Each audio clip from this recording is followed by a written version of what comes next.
Hello and welcome to this discussion on Industry Spotlight with Creative First. Our guest today is Vivek Krishnani, President and Chief Executive Officer, Movieverse Studios, an Inten Media Network company. Vivek, welcome to this discussion. Hi, Loita. Thank you very much for this kind invitation, and I'm happy to be here. At Inten Media, you're now building a studio focused on local language content. How do you determine which regions or languages offer the highest potential ROI? India uh, is a cinema passionate country, and there is great cinema that comes from the regions. The writing that comes from the regions is phenomenal. We are able to see great stories, whether it is from Malayalam, whether it is in Telugu, whether it is in Punjabi, Gujarati for that matter. Even now, uh, they're offering huge opportunities for great storytelling. And so, what we try and do basically primarily is that we look at stories that emanate from these regions, which are rooted in a cultural ethnicity, which are um told from the heart of the soil, as you might want to call it. And so, one of the primary factors in terms of looking at regional is the quality of story narratives that emanate from the regions. The second aspect of regional thing is in terms of being able to uh, access talent. And I think that's an important aspect as far as regional cinema is concerned. There is great depth of talent available in the regional markets. And therefore, for us to be able to make a film with actors who have great acting ability, who might not be superstars, but still are great actors. Audience comes out for them to come to the cinema, right? And that's very, very important. So that kind of depth is available in regional cinema, and that kind of drives us in terms of the decision making, in terms of choosing what kind of content with what kind of talent will be able to get people into theaters. And thirdly, obviously, there is a demand for this kind of content from platforms. There's a demand in the market itself from theaters perspective. So that is something that is encouraging us to look at the regional market a lot more closely.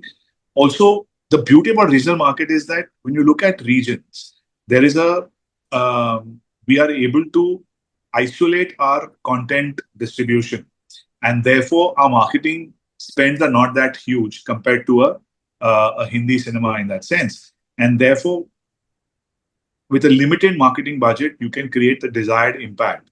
So the pressure on ROI is minimized by virtue of controlled marketing expenditure.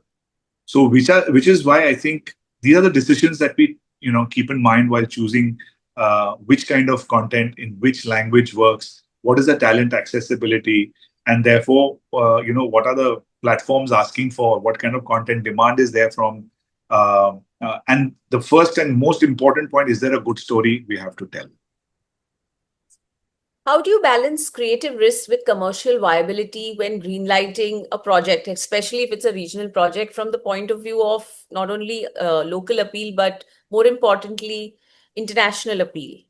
Considering streaming Um, platforms today are, Netflix, for example, streams in 190 countries. So, Correct. Um, I think when you look at first things first, any decision that we make with regards to the kind of content, creative has to marry commerce. And I think that is extremely, extremely important. Passion without prudence is risk taking. And I think that is something that we are very, very, focused on, that we will not act, just based on our own love for the content, but the content has to be able to generate commercial return for that matter. Um, Starting with obviously the fact that the creative intent is primary, and therefore focusing on that. Today's day, the reason why creative is important, that even a small story with an unconventional voice has the ability to break out a lot more than formulaic confused content. Um, what we do at Movieverse is that we assess every project across three dimensions. One is the emotional universality of it, right? As to, is there an insight that cuts across human beings wherever they are? It doesn't really matter in which geography. This particular human insight has to be something that's relevant across uh, all of humanity. Um, what is the market relevance? Who are we making it for, right? And that is something that is really, really important. Also, is there a audience appetite for something like this? Does the platform need something like this? So I think keeping that in mind will determine the commercial viability of something like this, and that's something that's really, really important. And the third is the scalability of the narrative, in terms of, is this IP that can be spun off into series? Is it being made into comic books? Is there any other way that this IP can merchandise? What is the way this narrative or this IP can be made scalable? So these are the three factors that we kind of pretty much keep in mind when looking at marrying creative and commerce and choosing the kind of content that we do. Given your experience, spanning theatrical as well as, online curated content, how do you see theatrical film strategies evolving, especially for regional films and mid-budget films? Like I said, when you kind of look at theatrical films, if you look at India, there's a huge appetite for theatrical content, right? We are seeing remakes of films generate huge amount of footfalls and box office because people want to come to cinema. I think there is a inherent, passion for movie going in the country. That's why movies are a religion in India. And therefore, we have to be able to offer the kind of content that audiences are seeking in cinema, right?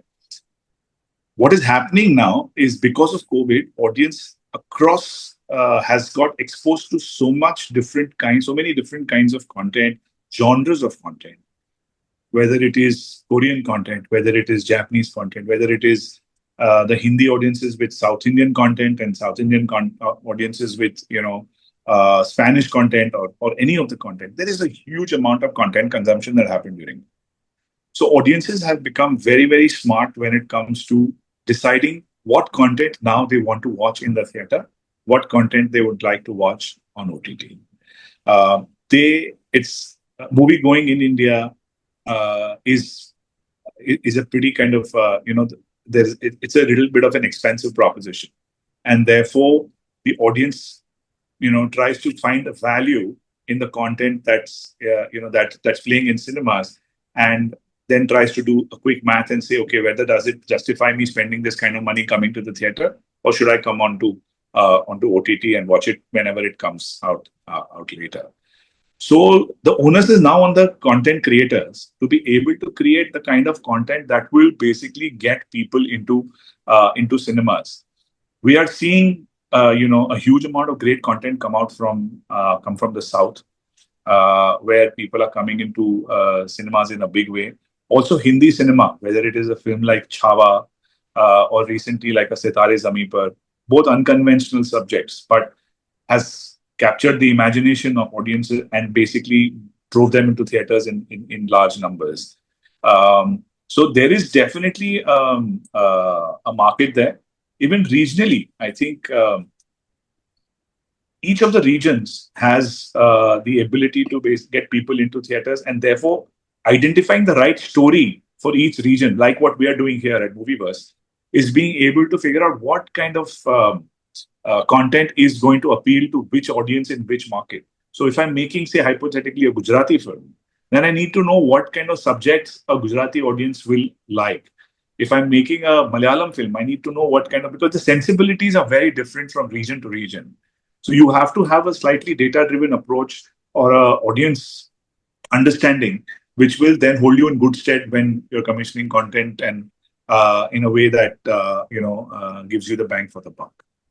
So, when you're talking about data and research, what do you think really works for regional films, like Telugu films doing really well in the north? Yeah. Is that also part of some kind of analysis? Is there a formula, or is that something that just is a phenomenon? It's such a great story. is anyway going to appeal to anybody, because initially, at least when Telugu films became a hit, people, I don't think even people living elsewhere in India knew the actor that well, although they were superstars where they were. But the reason why they work, right? The reason why they work is because their stories are culturally rooted. The people who make that cinema think in that language. They speak that language. They live that language. They wear that language, right? So that kind of narrative comes when it's absolutely, grounded in that kind of a reality. And that is something that is universal, which I spoke about, emotional universality. Those emotions that they basically talk about, whether it's a revenge, whether it is a love for the mother, for a child, whether it is a father-son relationship, those stories are absolutely rooted and therefore have a connect that is very universal. That kind of storytelling, you see, is working whether it is a film like RRR, whether it is a film like KGF, whether it is a film like Bahubali, or whether it is any of these films that break the box. Pushpa, for example.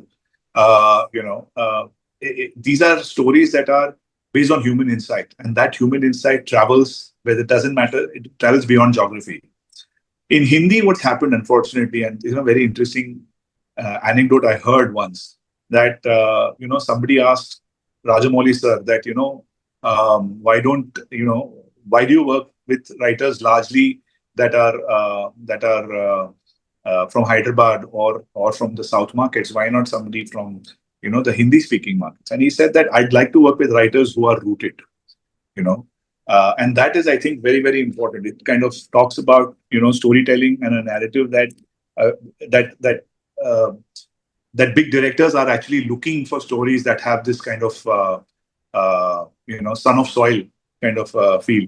Also, we need to realize that when we are making content, there are two kinds of there is an India and then there is a Bharat, and we have to realize that there is a huge amount of movie consumption that happens from the audience that comes from Bharat. But unfortunately, we have not been making content for the audience that is Bharat. And which is why I think we need, as content creators, to kind of go back into our creative shells and try and rethink our strategy as to what kind of content that will work in Bharat, what kind of sensibility do we need to talk about, and how do we actually get these people who are in tier 2, tier 3, because see, a tier 2, tier 3 audience, movie going is one of their biggest outings, right? Going to a cinema, going out for dinner, perhaps are the two only outings that they largely that tier 2, tier 3 cities have. Whereas in tier 1 cities, audiences are actually spoiled for choice, and therefore the content that if we are going to be creating for the tier 1 audiences, they have a choice of watching it that weekend or watching it on OTT and doing something else on that weekend. So these tier 1 audiences are not loyal audiences, but the tier 2, tier 3 audiences are extremely loyal. And I think if we have to grow cinema, we have to ensure that we create content for audiences, which is Bharat, and we have to have theaters. As you know, we are a very underscreened country, and therefore the opportunity to see has to be increased at the right price. And that's when you see, this whole change in consumption of movies in cinema, because it will become affordable, and then we're telling them stories that are relatable. You beautifully spoke about, well put, content for India and content for Bharat. And I think your previous experiences working in Hollywood studios also, you've done both. So in your opinion, what are the strategic differences today in building a studio compared to a decade ago or even pre-COVID?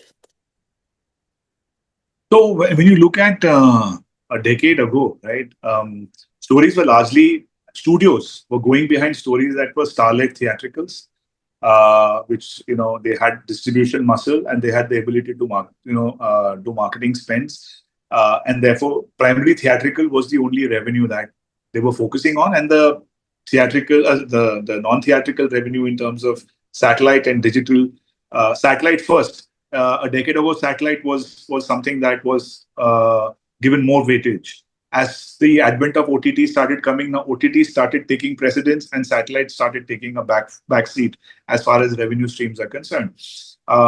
So earlier, the focus was largely on theatrical content. Now, because of this multi-format content opportunity that is there, studios have to put on a creative a content hub hat, right? They have to be able to understand what kind of content they want to create, for which platform, and for what kind of audience, which will help generate the necessary revenue. That can only come if studios are perceived as creative powerhouses. And I think that's a paradigm shift that we'd like to see with regards to studios being perceived as great storytellers, as people who can create good content, who are actually thought leaders as far as content is also concerned, and not just people who are able to finance, content creation. So there has to be a perception change that the content creators have to do with regards to the way they look at themselves, and also the way the audience looks at the studio as well. The studio has to be looked upon as a creative partner, shoulder to shoulder in storytelling with other creators in that sense. So I think it's very important for studios to be able to understand the content, the essence of content, and be able to create content that has mass appeal, or appeal for whichever platform they want to create it for. And they're looked upon as a creative studio, and not just a bank in that sense. So, the principle that you just spoke essentially emulates that the creative content studio or the hub, right, is basically going to be a catalyst in making India the content hub of the world. And from this perspective, what, in your opinion, should be changes in should there be changes in policies? How can government better support this goal, which the Prime Minister has also envisioned? I think first things first is basically we need to give opportunity to new voices, and I think that is very, very important. We need to be able to get talent from from geographies across India, right? And being able, and them making it accessible to them, making entertainment and content creation accessible to them. And therefore, for that, whether it is offering grants by government or soft loans to young creative minds, or in terms of creating universities that will basically help nurture this talent, latent talent that exists in tier 2, tier 3 cities, especially writing. It's such a important aspect of our business, which we don't really kind of focus on. And even acting, right? Getting actors from from geographies across India. There's so many of them who are great actors, but being able to kind of get an opportunity. So if there is a vibrant ecosystem that enables consumption of content, even content that is not large scale, but specifically made, say, for a platform in that sense, and the platforms also encourage new talent, it can definitely help the ecosystem. So I think it has to be a government, public-private, partnership in that sense, where first things first is a new talent ecosystem needs to be created across, whether it is writing, acting, direction, anything, editing, anything for that matter. The second thing is, obviously, it comes down to financial incentives, right? When you look at other countries that are offering, financial incentives, there has to be a financial incentive that's exciting, that's meaningful, and that basically enables content creators to get enthused to, make content in this, in these various geographies that we are talking about. So we have to bring about those kind of policies that, as learnings that we have from other geographies, and bring them into India and see what is the best practice that we can do here, which can invite filmmakers, content creators, not just from within India, but also from abroad.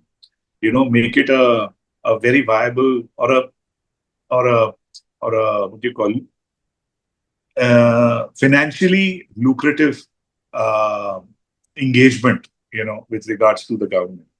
And obviously in terms of creating film infrastructure hubs, what I mean by that is that if I'm going to be shooting in, say, Ahmedabad, I need to have access to whether it is a camera equipment, whether it is, if I have to talk about access to studios, post-production studios, sound studios, skilled workforce. And if each of these states have what you call a film infrastructure cluster, that will really enable people to actually go into a state, plug and play, rather than actually having to count the whole cost of TLB, which is transport, lodging, and boarding. You are basically enabled by this infrastructure that makes things move faster at a reasonable cost. So I think these three things in my mind: one is the vibrant talent ecosystem.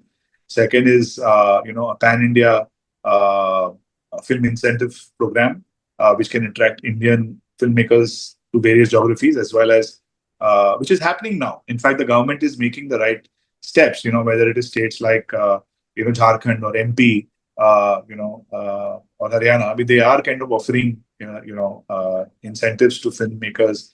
Gujarat, for that matter, they are offering incentives to filmmakers, and you'll see that happening. You see suddenly that geography seeing a lot more films getting made because there is this impetus by the government being provided.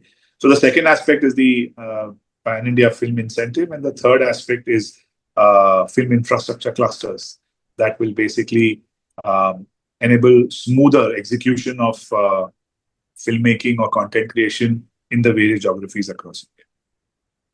Tell us something about your upcoming projects and also your view on how AI, has impacted the production ecosystem. So with regards to our projects, obviously, one of the key focus, like we discussed about, is that we are looking at regional content.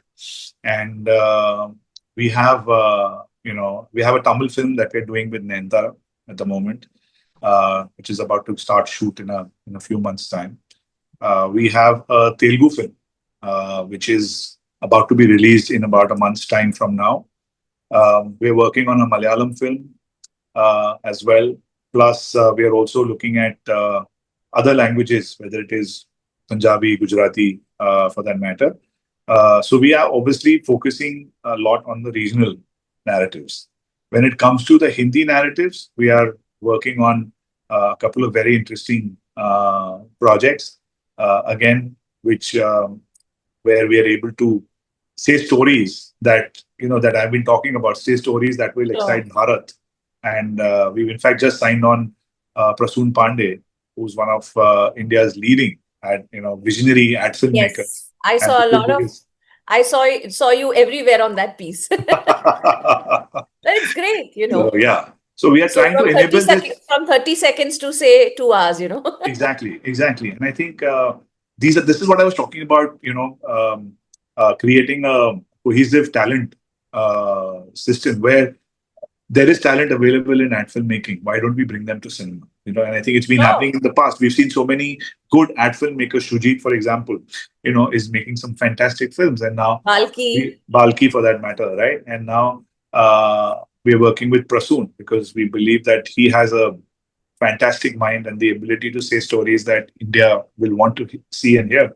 Right. So that's the kind of thing that we are looking at doing when it comes to content. See, when it comes to talking about AI now, AI is no longer emerging tech.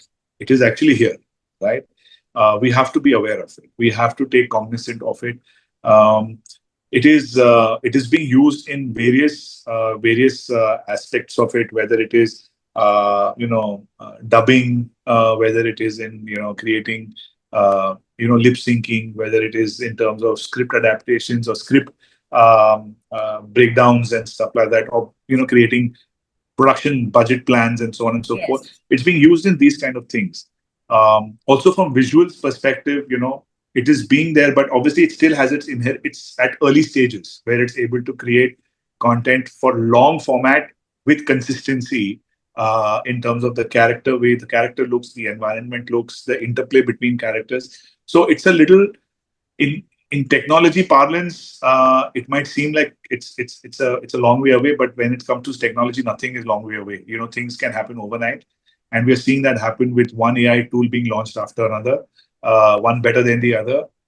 Whether it is VO3 of Google, or whether it is Mare of Moon Valley, or Kling or whatever. I'm just saying that there's tons of these tools there which are going to suddenly change the way content is being created. So it's there. It's not something that is coming. It is there. We have to be mindful of it. We have to be prepared. And I think we can't depend on on luck. It has to Yes. be.